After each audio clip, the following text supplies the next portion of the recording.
के लिए पहुंची थी, संपर्क हुआ था आफताब से। और बड़ी बात यह है कि पुलिस के सूत्र हमें ये बता रहे हैं कि दिल्ली पुलिस ये भी जांच कर रही है कि और लोग भी इसमें शामिल हो सकते हैं। और अभी अभी हमने आपको बड़ी खबर बताई थी, बार बार आफताब कह रहा है कि उसने ही मारा है, लेकिन इतना बड़ा अपराध करना, इतनी बड़ी हत्याकांड को अंजाम देना अकेले नहीं कर सकता, इसलिए पुलिस और लोग की भी तलाश कर रही है। हो सकता है कि और लोग हों, इसके लिए उच्च अधिकारियों ने एक बैठक भी की है और जो जांच है वो सीपी क्राइम को दी गई है। स्पेशल सीपी क्राइम को जांच सौंपने की खबर भी मिल रही है। पुलिस के सूत्र हमें यह बता रहे हैं और आपको यह बता दें कि हत्या में और लोगों के शामिल होने का भी शक है। आफताब के साथ और लोग भी हो सकते हैं, क्योंकि इतना बड़ा हत्याकांड उसने अकेले अंजाम दिया है, ऐसा वो बार बार कहता है, लेकिन ऐसा हो सकता है कि और लोग भी शामिल हों। और इस बीच इसी मामले से जुड़ी एक और बड़ी खबर यह है कि दिल्ली पुलिस के कमिश्नर ने एक बैठक बुलाई और जानकारी है कि दिल्ली पुलिस कमिश्नर जो पूरे मामले की जांच है वो स्पेशल सीपी क्राइम रविंद्र को सौंप दी है। तो इस मामले की जांच अब स्पेशल सीपी क्राइम करेंगे। श्रद्धा मर्डर मामला जिसमें लगातार हर एंगल को दिल्ली पुलिस तलाश रही है, लेकिन जानकारी यह भी कि दिल्ली पुलिस कमिश्नर ने जो बैठक बुलाई है उस बैठक में इस पूरे मामले की जो जांच है वो दिल्ली सीपी क्राइम को सौंप दी गई है। यानी दिल्ली पुलिस के जो स्पेशल सीपी क्राइम है वो इस पूरे मामले की जांच पड़ताल करेंगे। तो श्रद्धा मर्डर मामला बेहद गंभीर मामला, इस सब को लेकर लगातार पुलिस छानबीन कर रही है। आफताब को ले जाकर उस जगह का मुआयना भी किया गया जहां पर श्रद्धा के शव के टुकड़े फेंके गए थे। लेकिन इस पूरे मामले को गंभीरता से लेते हुए अब दिल्ली पुलिस के स्पेशल सीपी क्राइम को इस मामले की जांच सौंप दी गई है। और हमारे सहयोगी जुड़ चुके हैं इस समय हमारे साथ, लोमस जहां पर हत्याकांड को अंजाम दिया और जहां पर लाश फेंकी गई टुकड़े करके, वहां से अमित हमारे सहयोगी जुड़े हुए हैं। पहले रुक करेंगे अमित का। अमित, आपके पास क्या जानकारी है, क्या खबर है, बताइए। देखिए मृदुल, मैं आपको बताऊं कि 2.5 घंटे इसी जंगल में search operation, rigorous search operation Delhi police और फॉरेंसिक टीम ने किया है। 10 डीएनए के सैंपल इकट्ठा किए हैं। आफताब ने श्रद्धा के टुकड़े के बॉडी के 35 टुकड़े कर इन्हीं जंगलों में डिस्पोज ऑफ किए थे।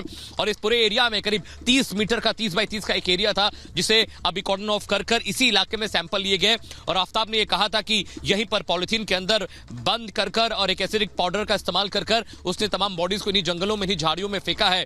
अब जो दिल्ली पुलिस है एड़ी चोटी का जोर लगा रही है, हर वो राज निकालना चाहती है। मसलन जैसा कि आप सवाल कर रहे थे, क्या आफताब ने इस पूरे मामले को, इस पूरे घटनाक्रम को अकेले अंजाम दिया? क्या वो एक साइको किलर है? और जो बम्बल डेटिंग ऐप है उसके जरिए भी अब सुराग तलाशने की कोशिश दिल्ली पुलिस करी, क्योंकि जिस वक्त श्रद्धा की हत्या हुई थी, हत्या के बाद भी एक लड़की आफताब के घर पहुंची थी और उस वक्त बताया जा रहा कि श्रद्धा की जो बॉडी के टुकड़े हैं उस वक्त घर में थे। तो ये लड़की कौन थी और किन लड़कियों को वो डेट कर रहा था? क्या श्रद्धा से पहले भी किसी लड़की के साथ उसने इस तरह के जघन्य अपराध को अंजाम दिया है? इन तमाम चीजों को लेकर लगातार पुलिस इन्वेस्टिगेट करी। एक रिपोर्ट आपको दिखा रहे हैं, थोड़ा तस्वीर और साफ हो जाएगी।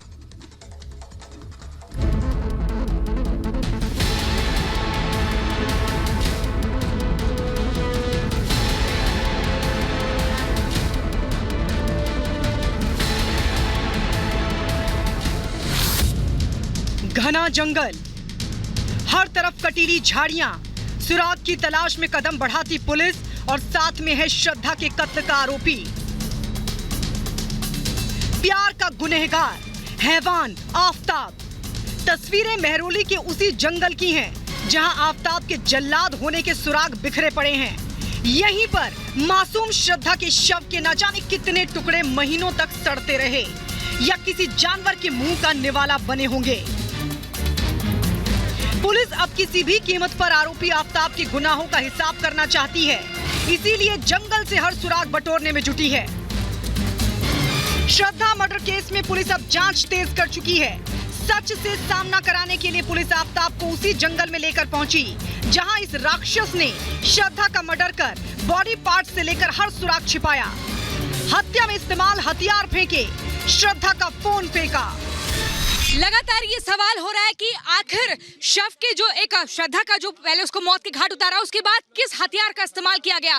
ये जानकारी मिली थी कि एक आरी का इस्तेमाल किया गया था और आरी से लगातार 35 टुकड़े किए गए थे श्रद्धा के, और उसको लेकर भी लगातार जांच पड़ताल हो रही है, क्योंकि उस हथियार को इस्तेमाल करने के बाद भी इसी जंगल में आफताब ने फेंका है और उसको भी ढूंढने का प्रयास हो रहा है। तस्वीरों के जरिए हम दिखा रहे थे कि कितने घने जंगल में हमें, और यहाँ पर तकरीबन आधे घंटे से ज्यादा का वक्त हो गया है। हम यहाँ पर लगातार मौजूद हैं, कोशिश हम कर रहे हैं आगे जाने की, लेकिन यहाँ पर पुलिस ने पहरा बनाया हुआ है और कहा है कि आप आगे नहीं जा सकते क्योंकि सबूतों के साथ छेड़छाड़ हो, इस तरह की किसी को इजाजत नहीं है। और आफताब को इसी पूरे जंगल के भीतर लगातार ले जाया जा रहा है। 5 दिनों के रिमांड पर है, 5 दिनों तक लगातार यहाँ पर लाया जाएगा और उन 35 टुकड़ों को इकट्ठा करने का प्रयास होगा। अभी तक कुछ कंकाल मिले हैं जिनको फॉरेंसिक जांच, डीएनए जांच के लिए भेज दिया है। इस कसाई को लेकर पुलिस उसी जंगल में इसलिए पहुंची है जिससे उस जगह की शिनाख्त हो सके, पुलिस हर उस क्राइम स्पॉट तक पहुंच सके। आफताब से पूछ रही है कि उसने कहां पर श्रद्धा के शव के टुकड़े फेंके थे। इसके अलावा सबसे बड़ी बात यह है कि पुलिस जो सीन रिक्रिएट कर रही है उससे पुलिस को काफी सफलता मिल सकती है।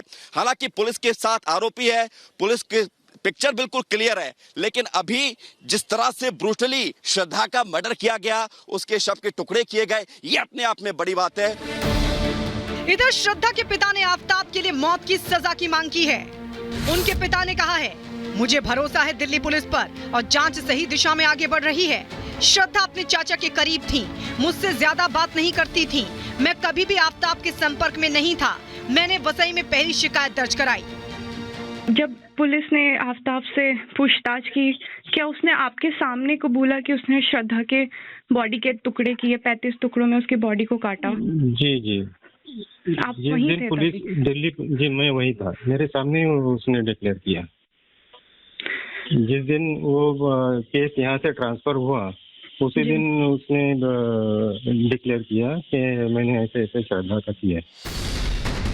पुलिस अपनी जांच तेज कर चुकी है, लेकिन पुलिस के सामने अभी कई चुनौतियां हैं और सबसे बड़ी चुनौती ये कि मर्डर कब हुआ, मई या जुलाई में, और मर्डर की वजह आखिर क्या है। Bureau report, Republic Bharat. जी हाँ, तो आपने देखा किस तरह से यहाँ पर एक बड़ी टीम रिपब्लिक भारत की ग्राउंड जीरो पर मौजूद है। एक जानकारी आपको पहुंचाई जा रही है इस पूरे मामले से जुड़ी हुई। हमारे सहयोगी ग्राउंड जीरो से हमें जुड़े हुए हैं। इसके अलावा लोमस भी उस घर से मौजूद है जहां पर इस पूरी वारदात को अंजाम दिया गया था, और हमारे साथ इस वक्त एसआईटी हेड अमित चौधरी मौजूद है। हम चूंकि समझना चाहेंगे इस पूरे मामले में, अभी पुलिस इन्वेस्टिगेट कर रही है, ग्राउंड जीरो पर भी गई थी और सीन रिक्रिएट किया गया, आफताब को लेकर गए। अब क्या इस मामले में आगे आप देखते हैं? देखिए, फिलहाल मैं आपको बताना चाहता हूं, जो फॉरेंसिक टीम है वो फिलहाल यहां पर अंदर गई है। हमें बताया गया कि 2 लोग हैं और फॉरेंसिक टीम इसलिए पहुंची है क्योंकि जो बॉडी के जो पार्ट्स मिले हैं वो बॉडी के पार्ट्स वो लेगी, उसके सैंपल्स लेगी और सबसे पहले वो ये पता करेगी कि क्या ये बॉडी जो है ह्यूमन बॉडी है या फिर किसी एनिमल का है या किसी और का है। अगर वो ह्यूमन बॉडी निकलता है तो उसके बाद फिर डीएनए मैच करवाया जाएगा कि क्या है श्रद्धा का ही डीएनए है। इसके अलावा मैं एक और आपको एक्सक्लूसिव जो इन्फॉर्मेशन है वो देना चाहूँगा कि यहाँ पर सर्च हिस्ट्री से ये बात सामने आई कि कई दिनों तक, करीब 1.5 दिनों तक, 1.5 से 2 दिनों तक जो आफताब है वो सर्च इंजन पे लगातार ये खोजता रहा कि बॉडी के जो यानी जो सबूत है उस सबूत को कैसे मिटाया जाए। बाकायदा ऑटोप्सी का जो प्रोसीजर होता है वो प्रोसीजर पूरा उसने पढ़ा कि बॉडी कैसे काटी जाए और ब्लड के जो स्पॉट्स हैं वो किस केमिकल से हटाया जाए, ताकि कल को जो है अगर फोरेंसिक वहां पर पहुंचती है तो डीएनए सैंपलिंग ना हो पाए या फिर दूसरे जो सबूत है वो ना मिल पाए। तो बाकायदा उसके लिए पूरा उसने इंटरनेट पे खोजता रहा, सर्च करता रहा और रात भर उसकी जो सर्च है वो लगातार चलता रहा। ये जो है ये इन्फॉर्मेशन अभी सामने आई है उसके सर्च इंजन से। देखिए किस तरह से, जैसा कि हमें बता रहे हैं कि इस पूरे मामले में तकनीकी का पहलू जो है वो बड़ा महत्वपूर्ण है और उसका इस्तेमाल